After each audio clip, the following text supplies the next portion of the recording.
সম্মানিত দেশবাসী, আপনারা একটা জিনিস দেখেছেন, সকল মিডিয়ার কাছেও ধরা পড়েছে। গত শুক্রবারে গলন্দ এক নুরু পাগলা তার মাজার ভেঙ্গে লাশ উঠিয়ে তাকে রাস্তার মাঝে পোড়াই দিল তৌহিদি জনতা নামে এক উগ্রবাদী মৌলবীরা। আচ্ছা দাদা, কাউকে দেখলাম না নাক ধরতে, কাউকে দেখলাম না মুখে কাপড় দিতে। ২৬ দিন পরে তার লাশটা উঠাইলেন। একটা সাধারণ মানুষ মরে গেলে তার কাছে তো যাওয়া যায় না, কবরের কাছেই যাওয়া যায় না। ৩ দিন বা ৪ দিন বা ২ দিন পরে গন্ধ ছুটে যায়।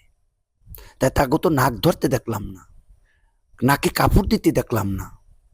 আচ্ছা যাই হোক, সেই লাশ উঠে আবার দেখলাম বাঁশ দিয়া এই মুখের উপরে এমনিভাবে গুতা মারে। আল্লাহ বললেন, ইন্নাল্লাহ খালাকাল্লাহ আদাম আল্লাহ সুরাতি। এই সুরাতটা পৃথিবীতে কেউ দিতে পারে নাই। আমি আল্লাহ আদমকে সৃষ্টি করে নুকাব গিলাপ দিয়ে ঢেকে দিয়ে আমি একটা আয়াত তৈরি করে দিলাম, আমার আয়াতে পরিণত করে দিলাম। ইন্নাল্লাহ খালাকাল্লাহ হে আদাম আল্লাহ সুরাতি। এই সুরাতের উপরে কেউ আঘাত করবে না। আচ্ছা, মানুষ মরে গেলে কি থাকে রে ভাই? একটা মানুষ জীবিত থাকা অবস্থায় সে যদি অন্যায় করে, সমাজের কাছে ধরা পড়লে ওরা সমাজে বিচার করে, নইলে আইন আদালতে নিয়ে বিচার করে।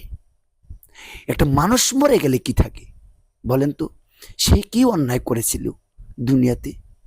আমার চোখে ধরা পড়ে না।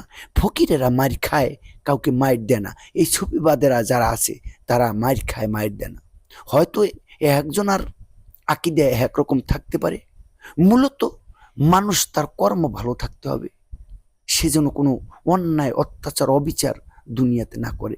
সেটা তো সমাজের কাছেই ধরা পড়বে, সমাজই বিচার করবে, আইনে বিচার করবে। আচ্ছা, আইন তুলে নিল তারা। আচ্ছা দেখেন আপনি, মুসা নবী আল্লাহর নবী। আমি একটা হাদিসের কথা বলি। মুসা নবী আল্লাহর নবী, উনি আল্লাহর সাথে কথা বলতো। ওনার নাম মুসা কালামুল্লাহ। একদিন মুসা নবী আল্লাহর সাথে কথা বলতে যায়, আল্লাহ কথা বলে না। বলে, হে মুসা, তোমার সাথে আমার কোনো কথা নাই, তুমি আমার সাথে কোনো কথা বলবে না। বলে, আল্লাহ কি কি হয়েছে? আমি কি অন্যায় করেছি? তুমি তো আমার সাথে দৈনিক কথা বলো, আজকের কেন কথা বলবে না? বলে, তুমি অপরাধী, তুমি একটা অন্যায় কাজ করেছো। বলে, আল্লাহ কি অন্যায় কাজ করেছি? বলে, তুমি কি অন্যায় কাজ করেছো? একটা ব্যক্তিকে তুমি সমাজের চাপে তাকে উগ্র মৌলবীদের কথায় অনুসারে তাকে তুমি জানাজার বিহিনী দাপন করেছো। তুমি জানো তোমার অভিযোগটা ছিল কি? তোমার অভিযোগটা ছিল যে সে মদ পান করছে। তোমার কাছে এই অভিযোগ আসছে, সে মদ পান করছে, সে অন্যায় কাজ করেছে। ওই মৃত্যু ব্যক্তিটা জীবিত থাকা অবস্থায় মরার 10 দিন আগে আমি তার প্রাণ পাখিটি নিয়ে যাব। এর 10 দিন আগে উনি অঝরে একা নিশ্চিতে নির্জনে চোখের পানি ফালাইয়ে আমার দরবারে কান্না করেছে। আমি আল্লাহ তার কান্না সহ্য করতে পারি নাই। হে আল্লাহ, তোমার দরবারে আমি অপরাধী হয়ে গেছি, আমাকে তুমি ক্ষমা করে দাও। তুমি যদি আমাকে ক্ষমা না করো, পৃথিবীতে এমন কোনো বান্ধব নাই আমাকে ক্ষমা করবে। আমি কেউ অন্যায় অত্যাচার করি নাই, কিন্তু আমি একটু মদ পান করছি, তাই তুমি আমাকে ক্ষমা করে দাও। আমি তাকে জান্নাতবাসী করে দিয়েছি। আর তুমি, তোমার কাছে কি আমি, তোমার হাতে কি আইন তুলে দিয়েছি? তুমি কি বিচারের মালিক না আমি বিচারের মালিক? আপনারা পড়েন, সূরা ফাতিহা পড়েন। বিচার দিবসের মালিক কে? আল্লাহ। তাই বিচার কি এখন কি দুনিয়ায় কি মানুষ আল্লাহ হয়ে গেল? তারা যেমনি ভাবে মানুষকে মায়ের ধৈর অত্যাচার অবিচার করে, এটা কোন একটা মানুষের কাজ? এটা কি মানুষ? আহা, মাথায় খিলে না গো দাদা, এ কি হইল?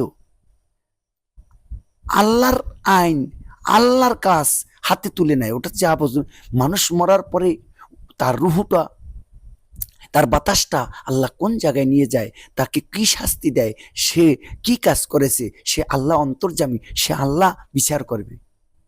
আর দেখেন কি জঘন্য কাজ, এটা সারা পৃথিবীতে কোনো মানুষে কি মেনে নিব? হ্যাঁ, আপনারা বলেন তো। এই হলো আমাদের দেশের পরিস্থিতি। সকলে দমে দমে জিকির করবেন। দেখেন আল্লাহ তাআলা যেন এই দেশটার উপরে রহমত বর্ষিত করে, এই দেশে যেন রহমত আসুক। আইয়ামে জালিয়াতি যুগ এসে পড়েছে, দেশ ধ্বংস হওয়ার বেশি সময় নাই। আপনারা সকলে ইমানের সহিত জিকির করেন। যারা ইমানদার ব্যক্তি, যারা আল্লাহর বান্দা, যারা নবীর উম্মত, যারা ওলি আল্লাহর পাগল, সকলে যার যার স্থান থেকে দুরূদ পড়েন, বেশি বেশি দুরূদ পড়েন।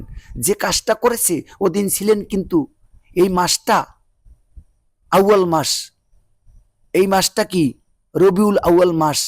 এই মাসে আমার দয়াল নবীজি পৃথিবীতে রহমত নিয়ে আগমন করেছে।